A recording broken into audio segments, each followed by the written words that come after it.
नमस्कार, स्वागत है आपका हमारे चैनल पर। मैं हूं आपके साथ शिप्रा सैनी। महाराष्ट्र में एनसीपी नेता और उद्धव ठाकरे सरकार में मंत्री नवाब मलिक, साथ ही अंडरवर्ल्ड डॉन दाऊद इब्राहिम के कनेक्शन मामले में लगातार ईडी जांच पड़ताल कर रही है और एक के बाद एक चौंकाने वाले खुलासे सामने आ रहे हैं। दरअसल हाल ही में इस पूरे मनी लॉन्ड्रिंग मामले में ईडी ने अपनी चार्जशीट कोर्ट में सौंपी है, जिसके बाद लगातार एक के बाद एक बड़े और चौंकाने वाले खुलासे सामने आ रहे हैं। दरअसल हाल ही में ईडी को इस पूरे मामले में कई अहम जानकारी हाथ लगी है। ईडी से पूछताछ के दौरान एक गवाह ने ये खुलासा किया है कि दाऊद हर महीने अपने भाई बहनों को 10 लाख रुपए भेजता है।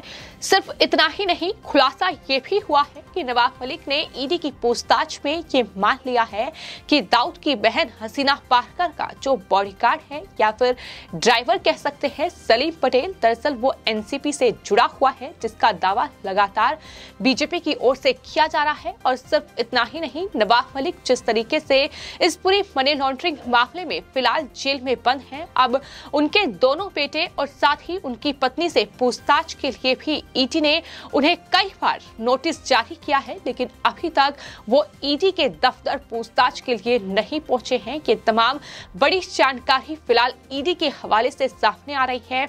सिलसिलेवार ढंग से हम आपको बताते हैं कि आखिर ईडी को क्या कुछ अहम जानकारी इस पूरे मामले में हाथ लगी है। मीडिया रिपोर्ट के मुताबिक खालिद उस्मान शेख ने ईडी को कुछ अहम जानकारी दी है। दरअसल ये गवाह है इस पूरे मामले में, जिससे ईडी ने पूछताछ की है और उसमें खालिद ने ये कहा है कि इकबाल कास्कर ने उन्हें ये जानकारी दी है कि दाऊद अपने आदमियों के जरिए मुझे पैसा भेज रहा है। उसने ये भी कहा था कि उसे भी हर महीने 10 लाख रुपए मिलेंगे। कुछ मौकों पर उसने मुझे भारी नकदी भी दिखाई है, ये भी खालिद की ओर से कहा गया है। और उन्होंने कहा है कि उसे दाऊद भाई से पैसे मिले हैं। कास्कर के हवाले से ये बड़ी जानकारी खालिद को दी गई है। बताते हैं कि कास्कर को भी ईडी ने इसी पूरे मनी लॉन्ड्रिंग मामले में गिरफ्तार किया था।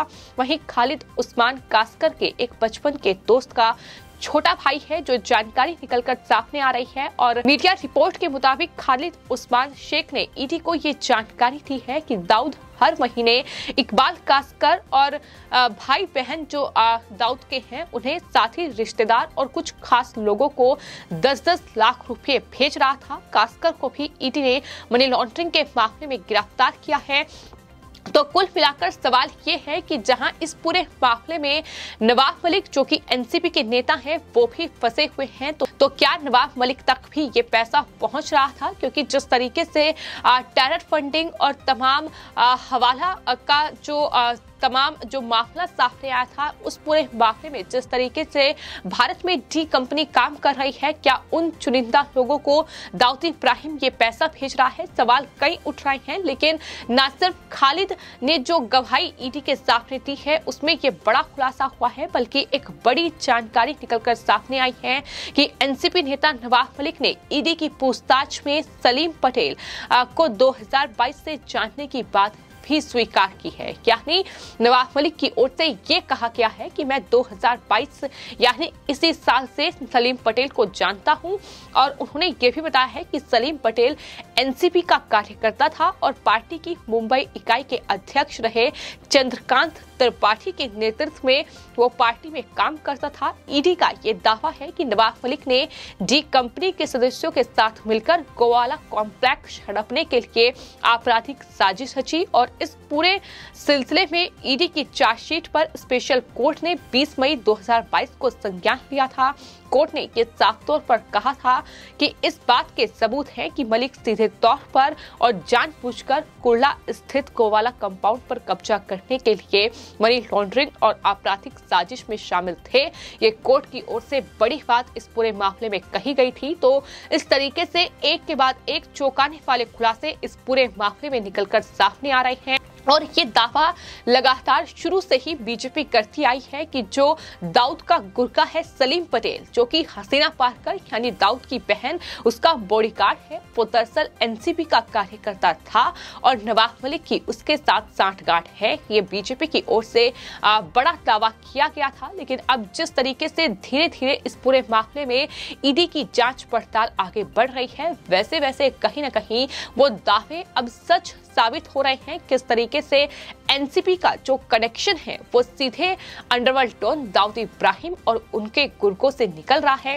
हालांकि इस पूरे मामले में ईडी न सिर्फ नवाब मलिक से पूछताछ कर चुकी है और लगातार जांच पड़ताल अभी भी जारी है, बल्कि इस पूरे मामले में जो नवाब मलिक के दोनों बेटे हैं और साथ ही उनकी पत्नी, उनसे भी पूछताछ के लिए ईडी कई दफा समन भेज चुकी है। लेकिन अभी तक इस पूरे मनी लॉन्ड्रिंग मामले में नवाब मलिक की पत्नी और उनके दोनों बेटे, दरअसल जिसमें बड़ा नाम फराज मलिक का है, जिसको लेकर बीजेपी ने साफ तौर पर यह कहा है कि कई कंपनियों के फराज मलिक मालिक बने बैठे हुए हैं। वो कंपनियां जिन्हें एक तरीके से, जिनमें बड़ा घोटाला हुआ है, किस तरीके से ये कंपनियां बनाई गई हैं, ये सेल कंपनियां हैं, ये तमाम आरोप जो है वो बीजेपी की ओर से बार बार लगाए गए हैं।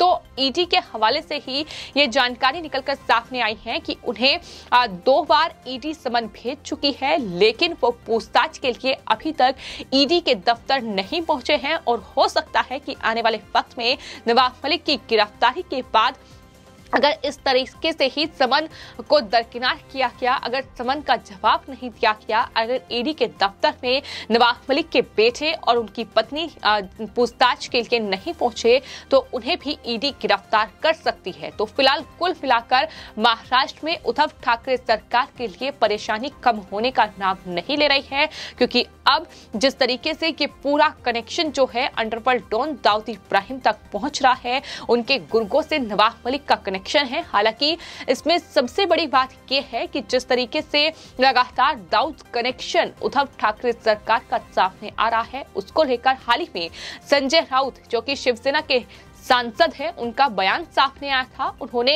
ये कहा कि अगर अंडरवर्ल्ड डॉन दाऊद इब्राहिम इतने बड़े हमले का आरोपी है, तो आखिर वो पाकिस्तान में क्या कर रहा है, भारत सरकार क्या कर रही है, मोदी सरकार उसे पाकिस्तान से वापस लेकर क्यों नहीं आती है, उसने मुंबई करों का खून किया है। ये तमाम बड़े दावे शिवसेना के सांसद संजय राउत की ओर से किए गए हैं।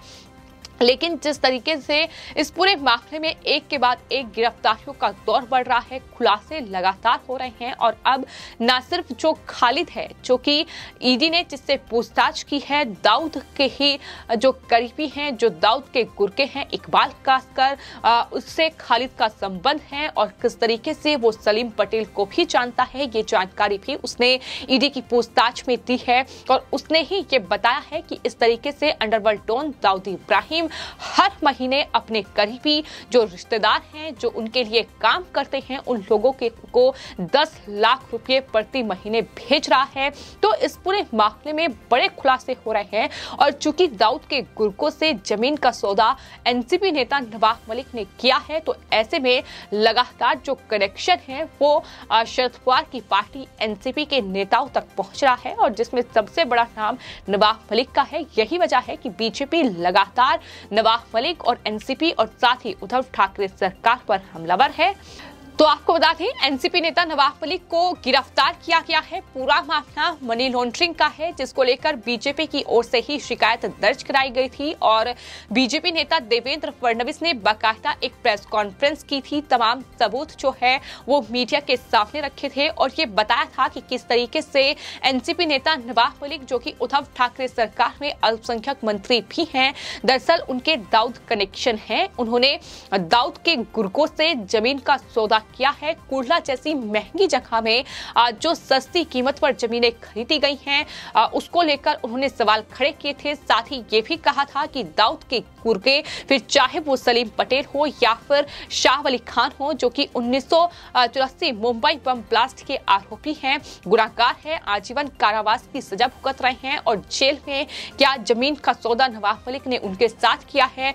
इस पूरे मामले में जब ईडी ने संज्ञान लिया, ईडी ने इस पूरे मामले में छानबीन शुरू की, तो दाऊद के गुर्गों से जब पूछताछ इस पूरे मामले में हुई तो उन्होंने नवाब मलिक का नाम लिया, जिसके बाद नवाब मलिक से ईडी ने इस पूरे मामले में पूछताछ की और ईडी का यह साफ तौर पर कहना था कि नवाब मलिक ने पूछताछ में कोई सहयोग नहीं किया, जिसके बाद कई घंटों की पूछताछ के बाद नवाब मलिक को गिरफ्तार किया गया। नवाब मलिक जेल में बंद हैं और साथ ही तब से वो जमानत के लिए हाई कोर्ट से लेकर सुप्रीम कोर्ट तक का दरवाजा भी खटखटा चुके हैं, लेकिन कहीं से कोई राहत फिलहाल एनसीपी नेता नवाब मलिक को नहीं मिल रही है, क्योंकि जिस तरीके से ये पूरा अंडरवर्ल्ड कनेक्शन सामने आया है और चूंकि दाऊद इब्राहिम जैसा जो अंडरवर्ल्ड डॉन है वो जिस तरीके से भारत में टेरर फंडिंग और तमाम जो ड्रग सिंडिकेट है वो चलाने का काम कर रहा है, डी कंपनी लगातार भारत को दहलाने, भारत को टुकड़े करने की कोशिश में लगी है और उसका लेकर ये बेहद गंभीर मामला है, एक आतंकी कनेक्शन ही